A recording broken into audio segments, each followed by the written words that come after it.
YouTube.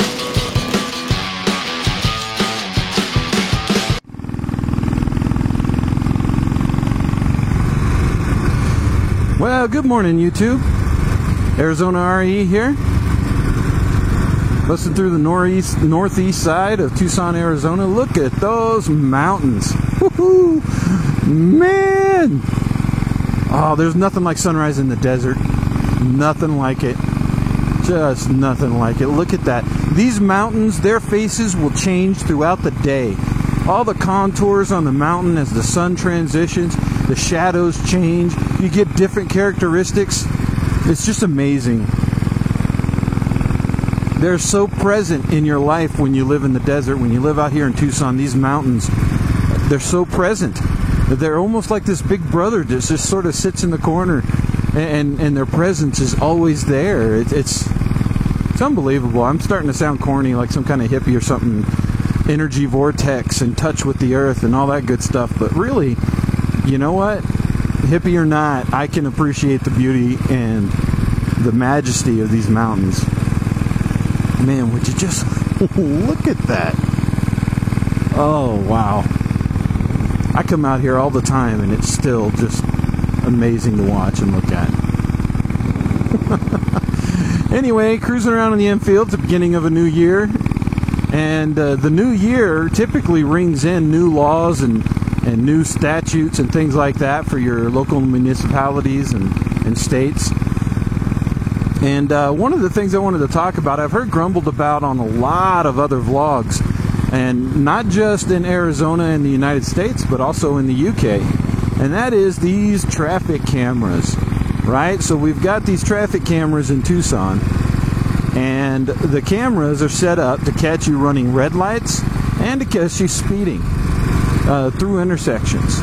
Now, issues started arriving with these traffic cameras shortly after they were installed, because it didn't take long until you started to see the faults with them. They were snapping people who were waiting to make a left-hand turn, and if you're not familiar with Arizona, in particular in Tucson, most of your intersections, unless otherwise indicated, your left-hand lane clears after a majority of the traffic is gone. And many times if there's an arrow to be had, the arrow will be following the transition of traffic rather than leading the transition of traffic like it is in a lot of other locations.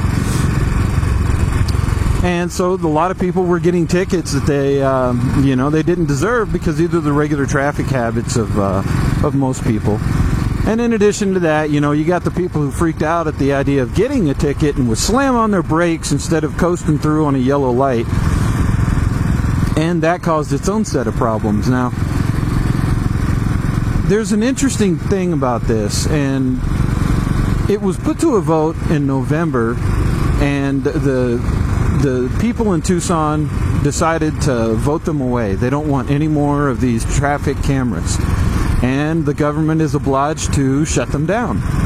And I have to give Tucson City credit. I don't often because they F so many things up. But to their credit, once the vote was had, they weren't going to be required to shut them down until January. Now is when they're legally required to be removed, or at least shut down. They shut them down, I think, the day after the election. They were like, you know what, let's just go ahead and do it. So the will of the people was heard, and an adjustment was made. Now, digging in a little deeper to this, there are several reasons why they went with it. I mean, let's look at the pro camera side. All right, talking to some of the police and some of the traffic cops, talking to people that live in the area around the intersections. They were only posted, I believe, in 5 intersections throughout Tucson. 5 of the busiest and most dangerous intersections. And according to the police and according to the statistics, those intersections saw fewer incidents of speeding and fewer traffic accidents, traffic collisions.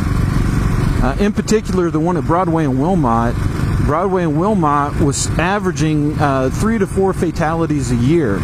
Not to mention serious other traffic accidents that, of course, would clog up traffic and disrupt the flow of traffic throughout the city.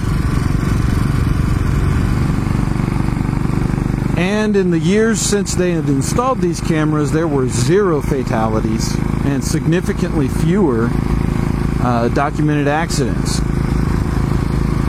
Now, this may actually be in contrast to what a lot of other people were saying that they'd experienced. And what they'd experienced was a lot of people stomping on their brakes and a lot of near accidents because people were trying to avoid going through the intersection and getting the camera to flash them as they went through. Either way, the stats are what they are. There's been 0 fatalities at any of those intersections, and they were averaging 3 to 4 a year. So there was a benefit to it. The other benefit, still on the pro camera side of things, the other benefit was that you needed fewer traffic police, fewer traffic coppers out there handling tickets and things like that, meaning more cops were freed up to answer calls.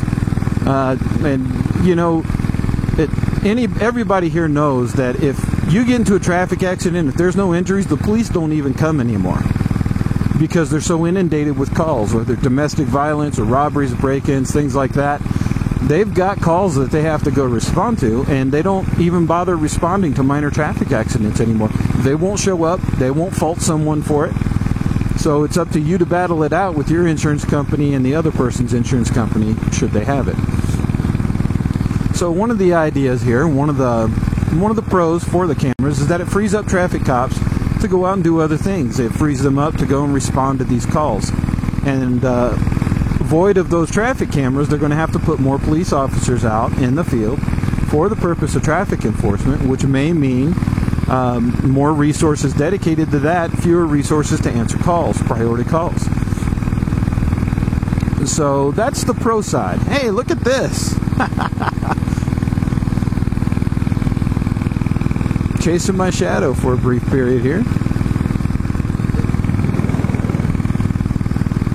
So I think all of those are legitimate concerns. But here's the thing.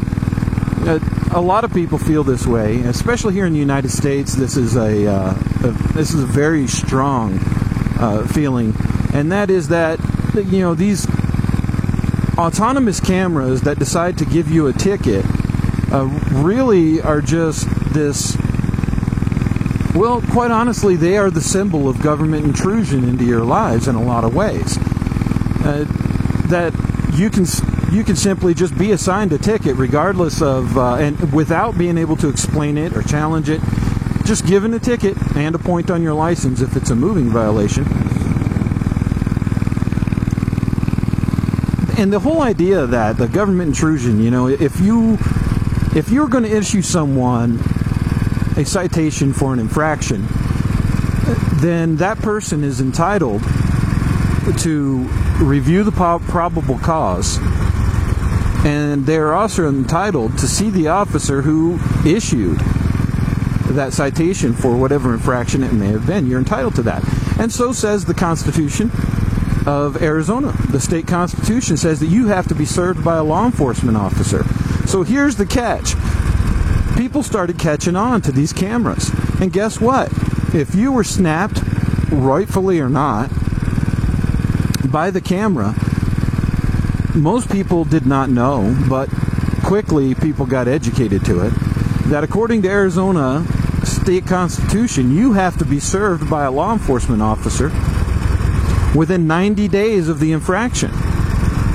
And that if you simply ignored the ticket, guess what? It went away. It simply went away.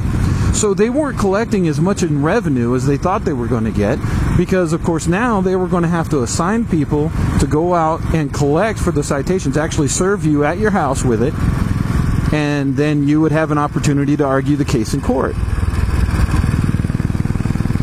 But so many people caught on to that and said, hey, wait a minute, what are the chances I could ride this out for 90 days and they never ever come and serve me?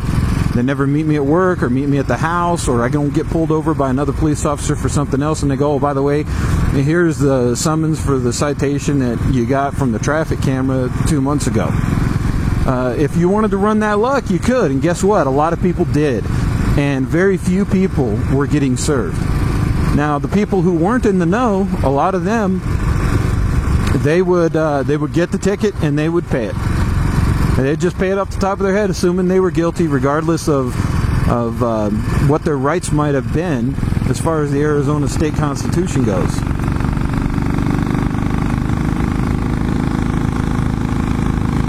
So when it all became said and done, the cameras weren't generating the revenue that the city thought they were going to.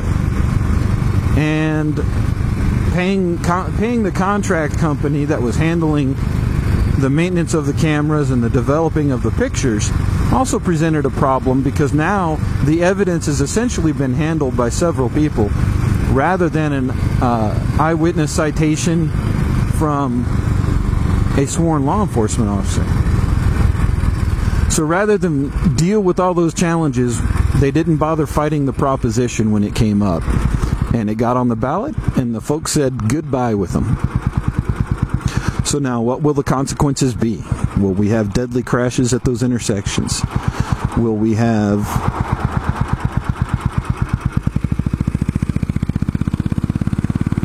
deadly crashes at those intersections? Will we have an increased number of police calls going unanswered due to the number of police officers assigned to traffic patrol? I don't know. Time will tell. We all lived around here before those cameras existed. Personally, I like the idea that if you're going to get a ticket, it should come from a real person and not a computer or a camera. I got flashed going through that intersection, and really what it was is I was doing what was perfectly legal. I advanced the intersection on a left-hand turn, waited for either a break in the traffic or a transition of the light, which you are entitled to do, but the camera would pick you off if you were in front of that line. And I got flashed for it, and more than once I got flashed for it, and I just ignored it because I knew I was within the law. And I just ignored it, and nothing ever happened, and now it's all gone away. But once again, I know that I would have been able to demonstrate that in a court of law, and there is an apparatus set up for if you get pulled over by a police officer that you can argue something in a court of law. There are cameras on top of these poles here that record most of the intersections in town in order to monitor traffic, and of course those things, the CCTV can always be accessed to say, hey, well look, he was just waiting on the light. He wasn't running a red light, he was waiting on a light. And, that's just how that goes. I definitely feel like if you're going to be accused of something, it should be by a person, and the burden of proof should be on them. Anyway, sorry, didn't mean to get all into that, but I know that this has been a topic with a lot of people. There's a lot of hate for those cameras. And I'm with you, fellas, and so is Tucson, Arizona. We kicked them out. They're gone. So that's it. Anyway, another vlog in the bag. I don't want to go on too long, and I hate when I put up something that's 20, 25 minutes long. I feel bad for any of you that might actually feel obligated to watch. I'll talk to you guys soon. Bye-bye.